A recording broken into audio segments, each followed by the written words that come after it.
दोस्तों नमस्कार। आपके अपने YouTube चैनल बातें साहित्य की पर आप सभी का एक बार पुनः हार्दिक स्वागत। मित्रों, तुलसीकृत रामचरितमानस के बालकांड के पिछले भाग में हमने 230 दोहों तक की चर्चा कर ली थी। पिछले भाग में हमने देखा कि राम और लक्ष्मण मुनि विश्वामित्र से पहले जग कर और उनके चरण स्पर्श करके पूजा के लिए पुष्प लेने पुष्प वाटिका में जाते हैं और उसी समय सीता जी अपनी सखियों के साथ माँ गौरी की पूजा के लिए वहां आती है। सीता जी की शोभा को देखकर श्री रामचंद्र जी ने बड़ा सुख पाया है। वे मन ही मन उसकी सराहना करते हैं, किंतु उनके मुख से वचन नहीं निकलते।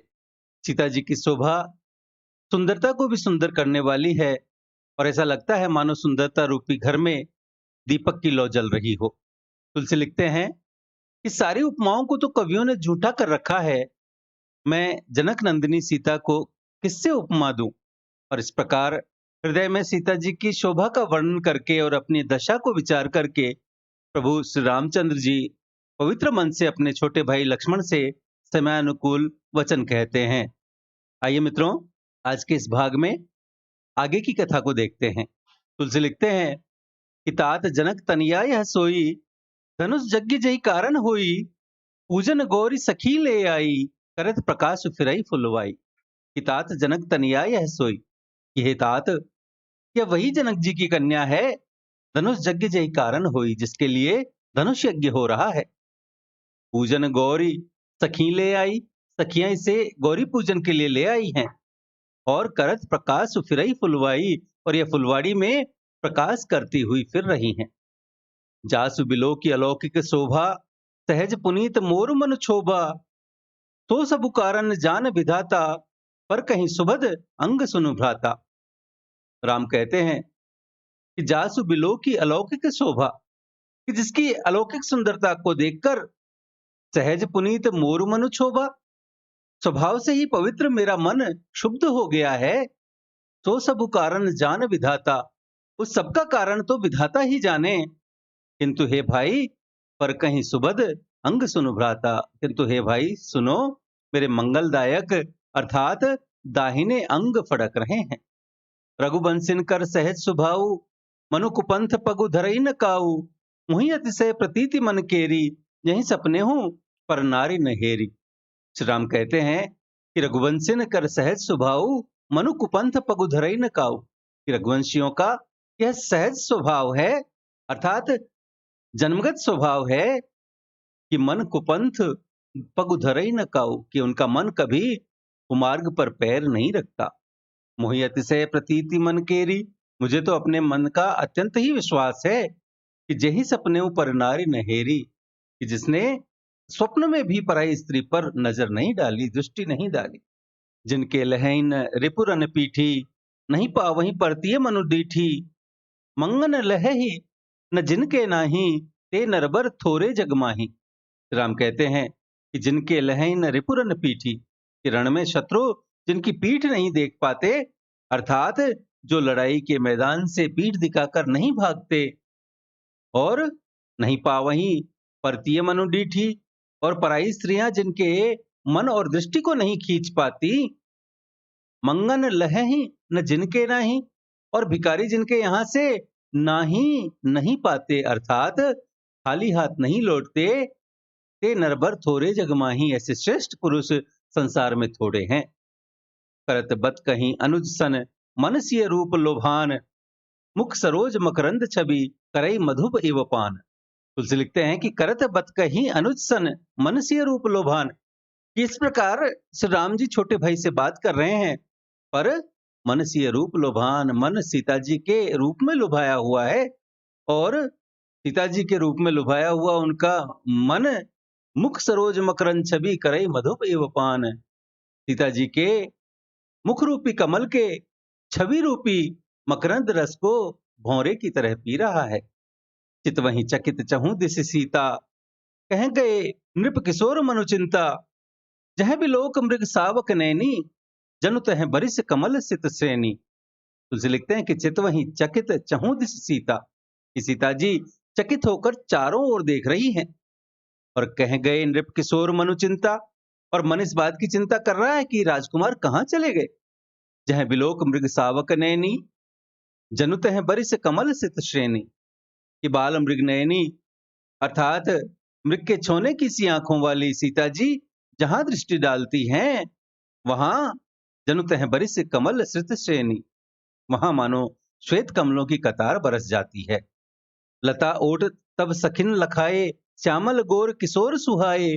देख रूप लोचन ललचाने, हर से जनु निज निधि पहचाने। तुलसी लिखते हैं कि लता ओट तब सखिन लखाए, कि तब सखियों ने लता की ओट में सुंदर श्याम और गौर कुमारों को दिखलाया कि श्यामल गौर किशोर सुहाए। और देखी रूप लोचन ललचाने, उनके रूप को देखकर नेत्र ललचा उठे। और हर से जनु निज निधि पहचाने, और वे नेत्र ऐसे प्रसन्न हुए मानो उन्होंने अपना खजाना पहचान लिया हो। थके नैन रघुपति छवि देखे, पल खनी हूं परिहरी निमेषे। अधिक स्नेह देह भय भोरी, शरद ससिहि जनु चितव चकोरी।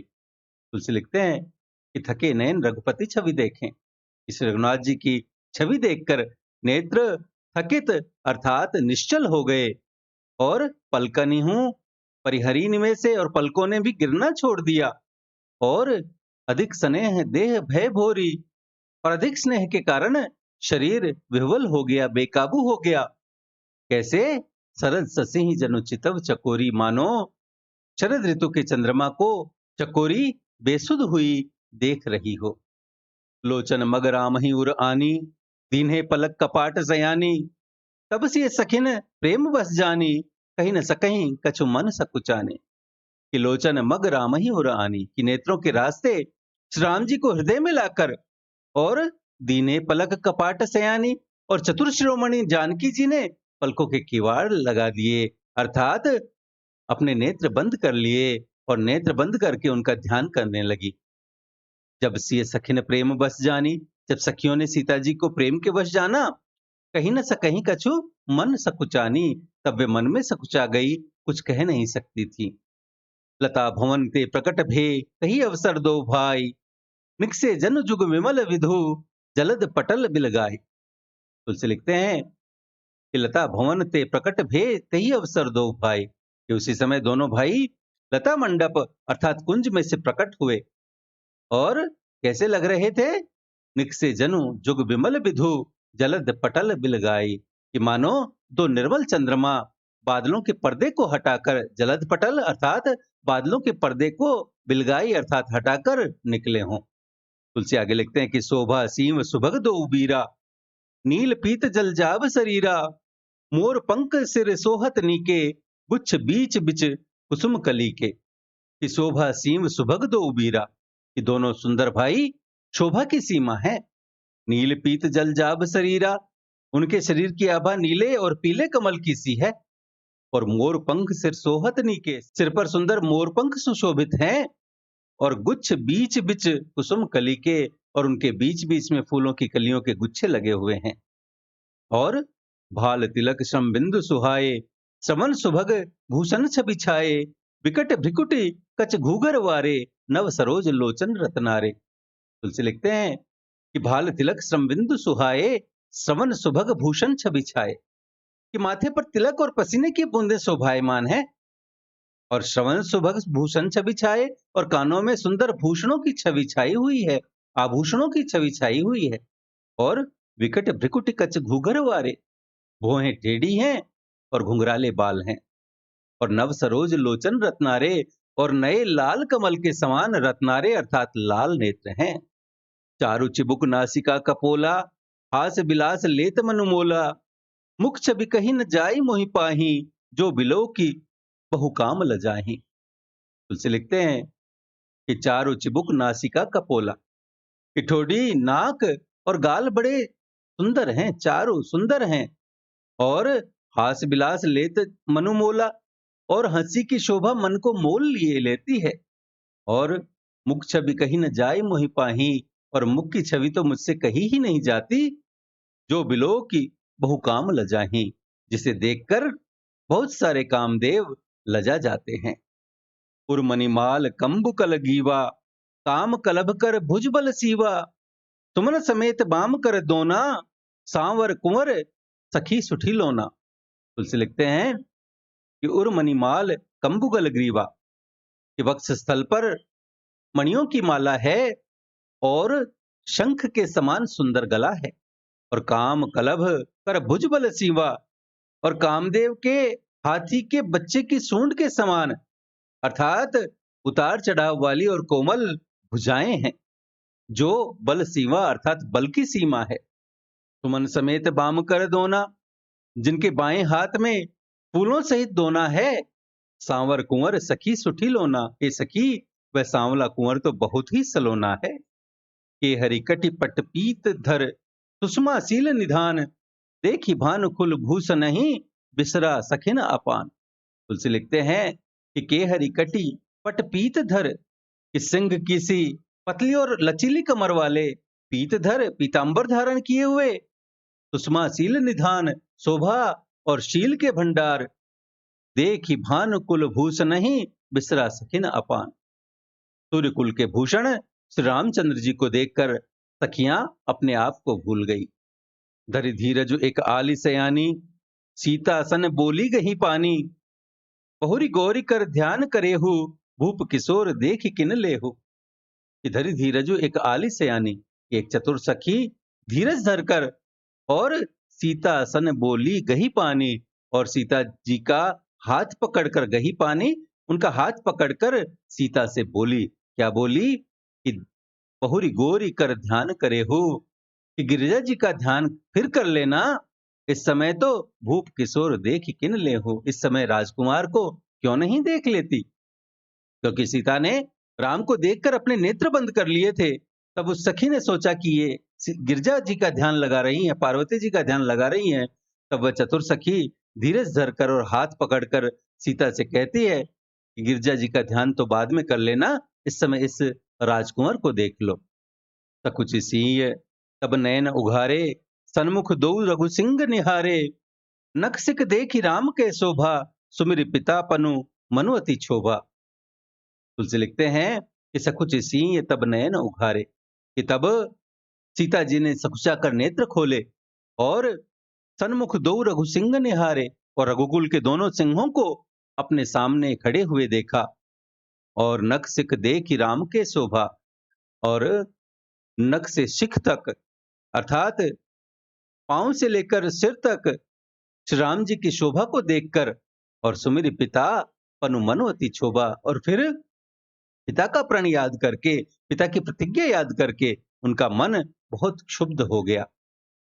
पर बस सखिन लखी जब सीता, भयो गहरू सब कहें सभीता, उनी आउब एही बेरिया काली, अस कही मन भी हंसी एक आली। तुलसी लिखते हैं कि पर बस सखिन लखी जब सीता, कि जब सखियों ने सीता जी को परवश अर्थात प्रेम के वश देखा, तब भयो गहरू सब कहें सभीता, तब सब भयभीत होकर कहने लगी कि बहुत देर हो गई है, अब चलना चाहिए।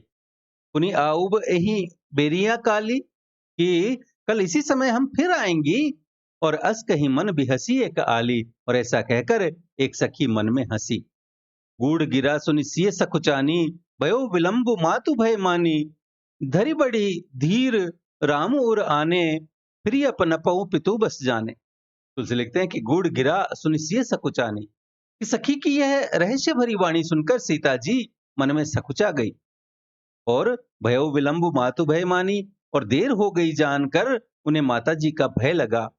धरी बड़ी धीर राम उर आने, और बहुत धीरज धरकर वे श्री रामचंद्र जी को हृदय में ले आई, और उनका ध्यान करती हुई फिर अपना पऊ पितु बस जाने, फिर अपने को पिता के अधीन जानकर लौट चली। देखन मिस मृग बिहग तरु, फिर बहोरी बहोरी, निरखी निरखी रघुवीर छवि, बाढ़ई प्रीति न थोरी।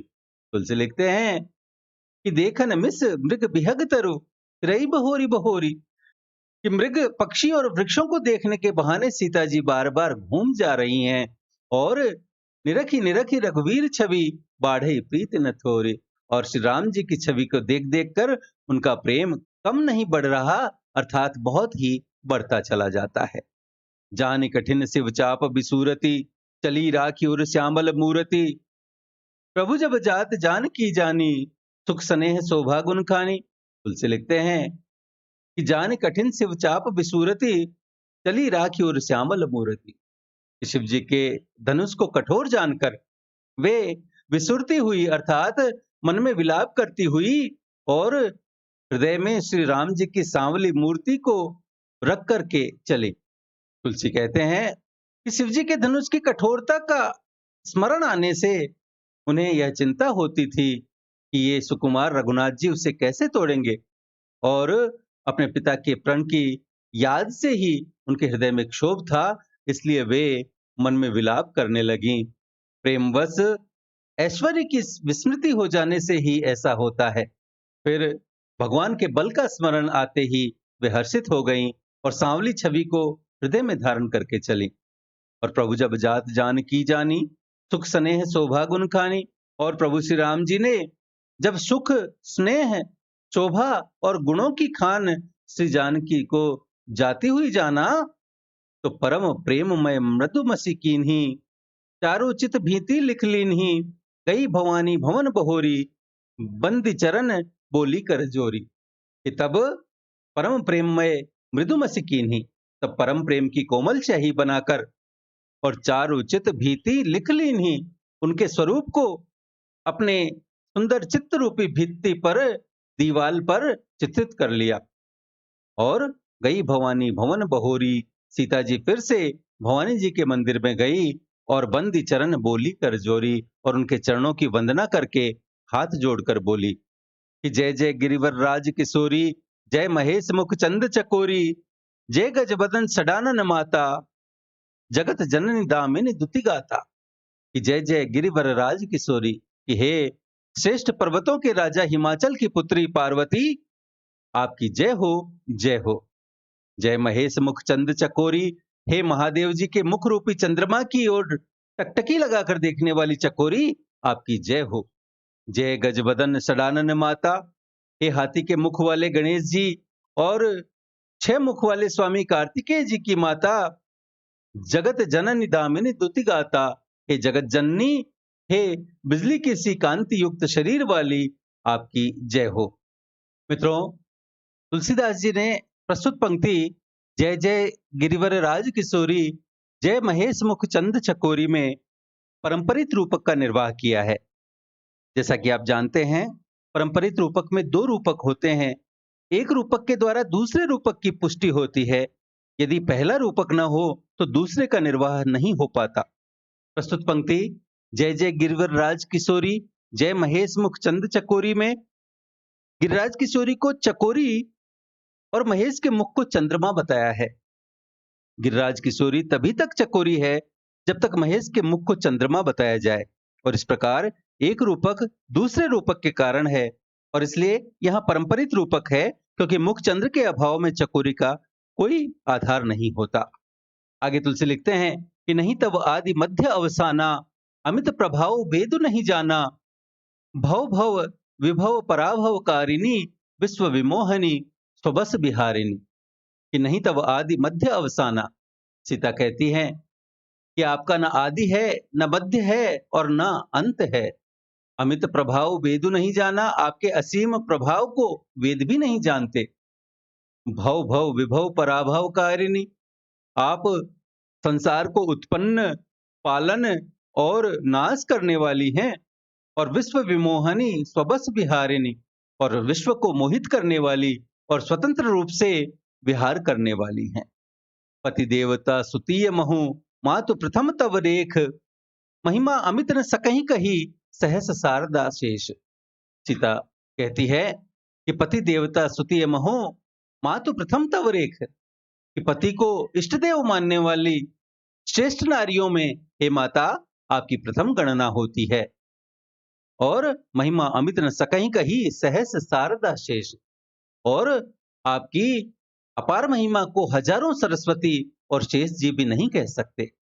सेवत तो ही सुलभ फलचारी, वरदायिनी पुरारी पियारी, देवी पूज्य पद कमल तुम्हारे, सुर नर मुनि सब हो ही सुखारे। तुलसी लिखते हैं कि सीता गिरजा की पूजा करते हुए कह रही हैं कि सेवत तो ही सुलभ फलचारी, वरदायिनी पुरारी पियारी, कि हे वरदायिनी अर्थात अपने भक्तों को मनचाहा वर देने वाली, पुरारी पियारी अर्थात हे त्रिपुर के शत्रु शिवजी की प्रिय पत्नी, सेवत तो ही सुलभ फलचारी, आपकी सेवा करने से चारों फल सुलभ हो जाते हैं। देवी पूजी पद कमल तुम्हारे, हे देवी आपके चरण कमलों की पूजा करके सुर नर मुनि सब हों ही सुखारी, कि देवता मनुष्य और मुनि सभी सुखी हो जाते हैं। मोर मनोरथ जानहु नीके, बसहु सदा उर पुर सब ही के, कीन्हें प्रकट न कारण ते ही, अस कहीं चरण गहे बेदेही। तुलसी लिखते हैं कि मोर मनोरथ जानहु नीके, सीता कहती हैं कि मेरे मनोरथ को आप भली भांति जानती हैं। बसहु सदा उर पुर सब ही के, क्योंकि आप हमेशा सबके हृदय रूपी नगरी में निवास करती हैं, और इसीलिए इन्हें प्रकट न कारण थे ही, इसी कारण मैंने उसको प्रकट नहीं किया। ऐसा कहते हुए अस कहीं चरण गहे बेदेही, ऐसा कहकर जानकी जी ने गिरिजा जी के चरण पकड़ लिए। विनय प्रेम बस भई भवानी, हसी माल मूर्ति मुस्कानी, सादर सिय प्रसाद सिर धरेऊ, बोली गौरी हरसु हिय भरेऊ। तुलसी लिखते हैं कि विनय प्रेम बस भई भवानी, कि गिरिजा जी सीता जी के विनय और प्रेम के वश में हो गई, और खसी माल मूर्ति मुस्कानी, और उनके गले की माला खिसक पड़ी और मूर्ति मुस्काई। सादर सिंह प्रसाद सिर धरेऊ, सीता जी ने आदर पूर्वक उस प्रसाद को अर्थात गिरिजा जी के गले से खिसकी हुई माला को सिर पर धारण किया, और बोली गौरी हरस हिय भरेऊ, और गौरी जी का हृदय हर्ष से भर गया, और वे बोली क्या कि सुनु सिय सत्य असीस हमारी, पूज ही मन का मना तुम्हारी, नारद वचन सदा सुचि साचा, तो बरु मिल ही जाहि मनु राजा। पार्वती जी कहती हैं कि सुनो सिय सत्य आशीष हमारी, की हे सीता हमारी सच्ची आशीष सुनो। पूज ही मन कामना तुम्हारी, तुम्हारी मनकामना पूरी होगी। नारद वचन सदा सुचि साचा, नारद जी का वचन सदा पवित्र, संशय भ्रम और दोषों से रहित और सत्य है। तो बरु मिले ही जाहि मनु राजा, जिसमें तुम्हारा मन अनुरक्त हो गया है वही वर तुमको मिलेगा। मनु जाहि राचे मिली सो बरु, सहज सुंदर सांवरो, करुणा निधान सुजान सीलु, स्नेहु जान तरावरो। एहि भांति गौरी असीस सुनिसिय, सहित ही हरसी अली, तुलसी भवानी ही पूज पुनि पुनि, मुदित मन मंदिर चले। कि मनु जाहि राचे मिले सो बरु, सहज सुंदर सांवरो, कि जिसमें तुम्हारा मन अनुरक्त हो गया है वही स्वभाव से सुंदर सांवला वर अर्थात श्री रामचंद्र जी तुमको मिलेगा। करुणा निधान सुजान सीलु, स्नेहु जानत रावरो, वह दया का खजाना और सुजान है अर्थात सर्वज्ञ है, और तुम्हारे शील और स्नेह को जानता है। रावरो अर्थात तुम्हारे। यही भांति गौरी असीस सुनिसिय, सहित ही हरसी अली। और इस प्रकार श्री गौरी जी का आशीर्वाद सुनकर श्री जानकी समेत समस्त सखियां हृदय में हर्षित हुई, और तुलसी कहते हैं कि तुलसी भवानी ही पूज पुरि पुनि, मुदित मन मंदिर चली। कि श्री भवानी जी को बार बार पूजकर सीता जी प्रसन्न मन से राजमहल को लौट चले। जानी गौरी अनुकूल, सिय ही हर सुन जाई कही, मंजुल मंगल मूल, बाम अंग फरकन लगे। तुलसीदास जी कहते हैं कि जानी गौरी अनुकूल, कि गौरी जी को अनुकूल जानकर सिय ही हर सुन जाई कहीं, सीता जी के हृदय को जो हर्ष हुआ वह कहा नहीं जा सकता। मंजुल मंगल मूल, बाम अंग फरकन लगे, सुंदर मंगलों के मूल उनके बाएं अंग फड़कने लगे। स्त्री के बाएं अंग जब फड़कते हैं तो मंगल सूचक होते हैं, वहीं पुरुष के जब दाहिने अंग फड़कते हैं तो मंगल सूचक होते हैं। आगे तुलसी कहते हैं कि हृदय सराहत सीय लोनाई, गुरु समीप गवने दो भाई, राम कहा सब कौशिक पाही, सरल स्वभाव छुअत छल नाही। तुलसी लिखते हैं कि हृदय सराहत सीय लोनाई, हृदय में सीता जी के सौंदर्य की सराहना करते हुए गुरु समीप गवने दो भाई, दोनों भाई गुरु जी के पास गए, और राम कहा सब कौशिक पाही, रामचंद्र जी ने विश्वामित्र से सब कुछ कह दिया, क्योंकि सरल स्वभाव छुअत छल नाही, क्योंकि उनका सरल स्वभाव है, छल तो उसे छूता भी नहीं है। सुमन पाई मुनि पूजा कीन्ही, पुनि असीस दुहु भाई न दीन्ही, सुफल मनोरथ होहु तुम्हारे, राम लखन सुन भये सुखारे। तुलसी लिखते हैं कि सुमन पाई मुनि पूजा कीन्ही, कि फूल पाकर मुनि ने पूजा की, और पुनि असीस दुहु भाई न दीन्ही, कि फिर दोनों भाइयों को आशीर्वाद दिया। क्या? कि सुफल मनोरथ होहु तुम्हारे, राम लखन सुनि भये सुखारे। कि मुनि ने पूजा करके फिर दोनों भाइयों को आशीर्वाद दिया कि तुम्हारे मनोरथ सफल हों, और यह सुनकर श्री राम लक्ष्मण सुखी हुए। करी भोजन मुनि बर विज्ञानी, लगे कहन कछु कथा पुरानी, विगत दिवस गुरु आये सुपाई, संध्या करन चले दो भाई। तुलसी लिखते हैं कि करी भोजनु मुनि बर विज्ञानी, लगे कहन कछु कथा पुरानी, कि श्रेष्ठ विज्ञानी मुनि विश्वामित्र जी भोजन करके कुछ प्राचीन कथाएं कहने लगे।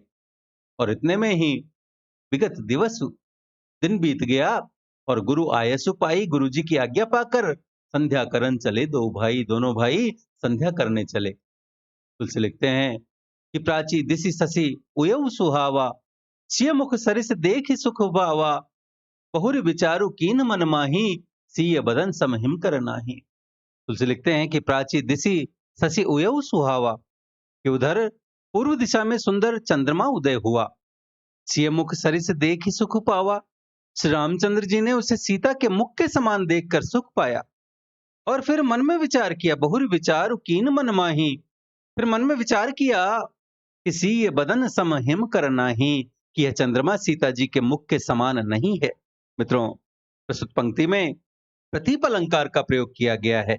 प्रतीप अलंकार वहां होता है जहां पर प्रसिद्ध उपमान को उपमेय अथवा उपमेय को उपमान सिद्ध करके उपमेय की उत्कृष्टता वर्णित की जाती है, अथवा उपमेय के सम्मुख उपमान का तिरस्कार किया जाता है।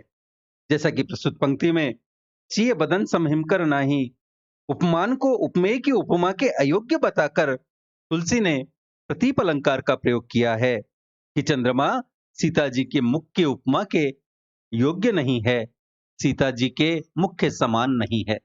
आगे तुलसी लिखते हैं कि जन्म सिंधु पुनि बंधु बिसु, दिन मलिन सकलंक, सिय मुख समता पाव किमी, चंदु बापुरो रंक। कि जन्म सिंधु पुनि बंधु बिसु, कि खारे समुद्र में तो इसका जन्म हुआ, और फिर उसी समुद्र से उत्पन्न होने के कारण विष इसका भाई है। बंधु विषु, विष इसका भाई है। और दिन मलिन सकलंक, दिन में यह मलिन होता है, शोभाहीन रहता है, निस्तेज रहता है, और यह सकलंक है, कलंकी है, काले दाग से युक्त है। और इसलिए सिय मुख समता पाव किमी, चंद बापुरो रंक, यह बेचारा गरीब चंद्रमा सीता जी के मुख की बराबरी कैसे पा सकता है।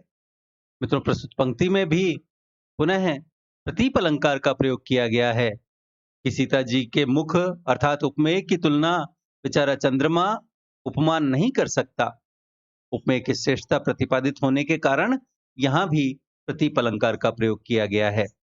घटई बढ़ई बिरहनी दुखदाई, ग्रसई राहु निज संधि ही पाई, ओक सिक प्रद पंकज द्रोही, अवगुण बहुत चंद्रमा तो ही।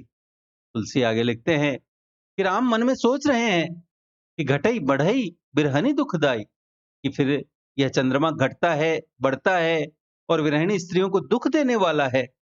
और ग्रसई राहु निज संधि ही पाई, और राहु अपनी संधि में पाकर इसे ग्रस लेता है, ग्रहण कर लेता है। और कोक सिख प्रद पंकज द्रोही, और चकवे को चकवी के वियोग का शोक देने वाला है। और पंकज द्रोही कमल का द्रोही है, कमल का वैरी है, उसे मुरझा देने वाला है। और इसलिए राम कहते हैं अवगुण बहुत चंद्रमा तो ही, हे चंद्रमा तुझ में बहुत से अवगुण हैं जो सीता जी में नहीं है। बैदेही मुख पड़तर दीन है, कोई दोष बड़ अनुचित कीन है, सिय मुख छवि बिदु ब्याज बखानी, गुरु पही चले निशा बड़ी जानी। कि राम कहते हैं कि बैदेही मुख पड़तर दीन है, अतः जानकी जी के मुख की उपमा तुझे देने में बड़ा अनुचित कर्म करने का दोष लगेगा। कोई दोष बड़ अनुचित कीन है, सिय मुख छवि बिदु ब्याज बखानी। और इस प्रकार चंद्रमा के बहाने सीता जी के मुख छवि का वर्णन करके और गुरु पई चले निशा बड़ी जानी, बड़ी रात हो गई ऐसा जानकर वे गुरु जी के पास चले। करि मुनि चरण सरोज प्रणामा, आयस उपाय कीन विश्रामा, विगत निसा रघुनायक जागे, बंधु बिलो की कहन अस लागे। तुलसी लिखते हैं कि करी मुनि चरण सरोज प्रणामा, कि मुनि के चरण कमलों में प्रणाम करके आयस उपाय कीन विश्रामा, आज्ञा पाकर उन्होंने विश्राम किया।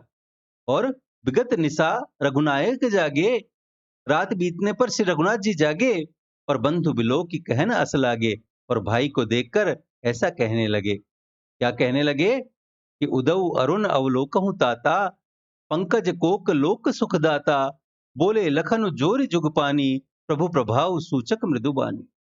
श्री राम कहने लगे लक्ष्मण से कि उदऊ अरुण अवलोकहु ताता, कि हे तात देखो, पंकज कोक लोक सुखदाता, कि कमल चक्रवाक अर्थात चकवा और समस्त संसार को सुख देने वाला अरुण उदय हुआ है, अरुणोदय हुआ है।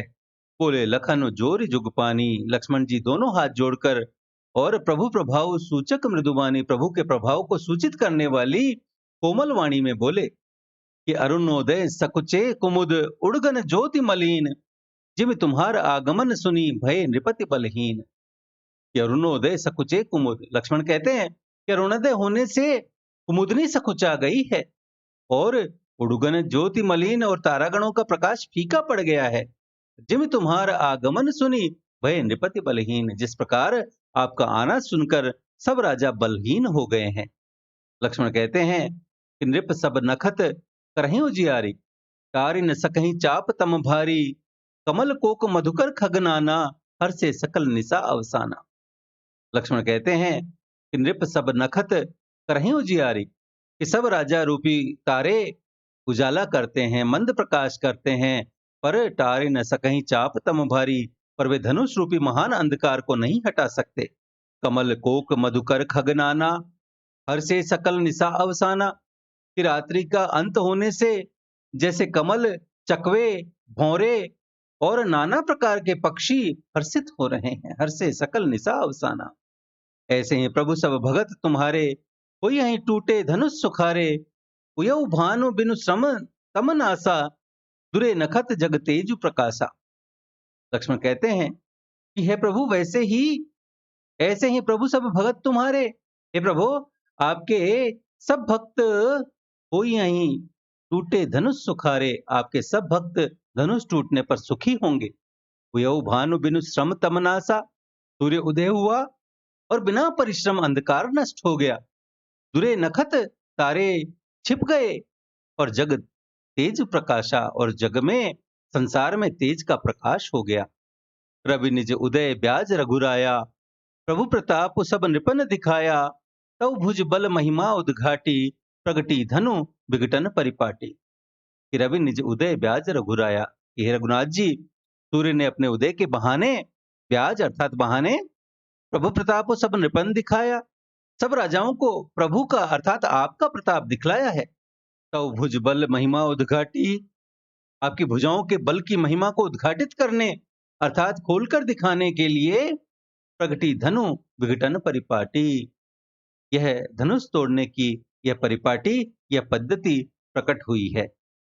बंधु बचन सुनि प्रभु मुस्काने, होई सुचि सहज पुनीत नहाने, नित्य क्रिया करी गुरु पहीं आए, चरण सरोज सुभग सिर नाए। तुलसी लिखते हैं कि बंधु वचन सुनि प्रभु मुस्काने, कि भाई के वचन सुनकर प्रभु मुस्कुराए, और होई सुचि सहज पुनीत नहाने, और फिर स्वभाव से ही पवित्र श्री राम जी ने शौच से निवृत्त होकर स्नान किया, और नित्य क्रिया करी गुरु पहीं आए, और नित्य कर्म से निवृत्त होकर नित्य कर्म करके वे गुरु जी के पास आए, और चरण सरोज सुभग सिर नाए, और आकर उन्होंने गुरु जी के सुंदर चरण कमलों में सिर नवाया। सतानंदु तब जनक बुलाए, कौशिक मुनि पहीं तुरत पठाए, जनक विनय तिन आई सुनाई, हर से बोल लिए दो भाई। कि तब शतानंदु तब जनक बुलाए, कि तब जनक जी ने शतानंद जी को बुलाया और कौशिक मुनि पहीं तुरंत पठाए, और तुरंत ही उन्हें विश्वामित्र मुनि के पास भेजा। और जनक विनय तिन आई सुनाई, उन्होंने आकर जनक जी की विनती सुनाई, और हर से बोल लिए दो भाई, और विश्वामित्र जी ने हर्षित होकर दोनों भाइयों को बुलाया। सतानंद पद बंदी प्रभु, बैठे गुरु पहीं जाय, चलहु तात मुनि कहूं तब, पठवा जनक बोलाए। तुलसी लिखते हैं कि शतानंद जी के चरणों की वंदना करके शतानंद पद वंद्य प्रभु बैठे गुरु पहि जाए। प्रभु श्री रामचंद्र जी गुरु जी के पास जा बैठे और तब मुनि ने कहा, चलहूँ तात मुनि कहेऊ तब पठवा जनक बुलाए। मुनि ने कहा कि हे तात चलो, जनक जी ने बुला भेजा है। विश्वामित्र कहते हैं, सिए स्वयंवर देखिए जाई, ईसु काहि धो देई बड़ाई। लखन कहा जस भाजन सोई, नाथ कृपा तव जा पर होई। मुनि विश्वामित्र कहते हैं कि सीए स्वयंवर देखिए जाए, कि चलकर सीता जी के स्वयंवर को देखना चाहिए। ईसु काई धो देई बड़ाई, कि देखें ईश्वर किसे बड़ाई देते हैं। तब लक्ष्मण जी ने कहा, लखन कहा जस भाजन सोई, नाथ कृपा तब जा पर होई। तब लक्ष्मण जी ने कहा कि हे नाथ, जिस पर आपकी कृपा होगी वही बड़ाई का पात्र होगा, अर्थात धनुष तोड़ने का श्रेय उसी को प्राप्त होगा। हर से मुनि सब सुनि बरबानी, दीनी असीस सबहि सुखुमानी। पुनि मुनि वृंद समेत कृपाला, देखन चले धनुष मखसाला। तुलसी लिखते हैं कि श्रेष्ठ वाणी को सुनकर हर से मुनि सब सुनि बरबानी, की श्रेष्ठ वाणी को सुनकर सब मुनि प्रसन्न हुए और दीनी असीस सबहि सुखुमानी, और सभी ने सुख मानकर आशीर्वाद दिया। और पुनि मुनि वृंद समेत कृपाला, फिर मुनियों के समूह के साथ कृपालु श्री रामचंद्र जी देखन चले धनुष मखसाला, धनुष यज्ञशाला देखने चले। रंग भूमि आए दो भाई, असि सुधि सब पुरबासिन पाई। चले सकल गृह काज बिसारी, बाल जुबान जरठ नर नारी। तुलसी लिखते हैं कि दोनों भाई रंगभूमि में आए हैं, ऐसा जानकर रंगभूमि आए दो भाई, असि सुधि सब पुरबासिन पाई। ऐसी खबर सब नगर निवासियों ने पाई और तब चले सकल गृह काज बिसारी, बाल जुबान जरठ नर नारी। तब सभी बालक, जवान, बूढ़े, स्त्री और पुरुष सब घर और कामकाज को भुलाकर चल दिए। देखी जनक भीर भय भारी, तुचि सेवक सब लिए हकारी। तुरत सकल लोगन पही जाऊ, आसन उचित देहु सब काहू। तुलसी लिखते हैं कि जब जनक जी ने देखा, देखी जनक भीर भय भारी, जब जनक जी ने देखा कि बहुत भीड़ हो गई है, तब सुचि सेवक सब लिए हकारी, तब उन्होंने सब विश्वास पात्र सेवकों को बुलवा लिया और उनसे कहा कि तुरंत सकल लोगन पही जाहू, कि तुम लोग तुरंत सब लोगों के पास जाओ और आसन उचित देहु सब काहू, और सबको यथा योग्य आसन दो।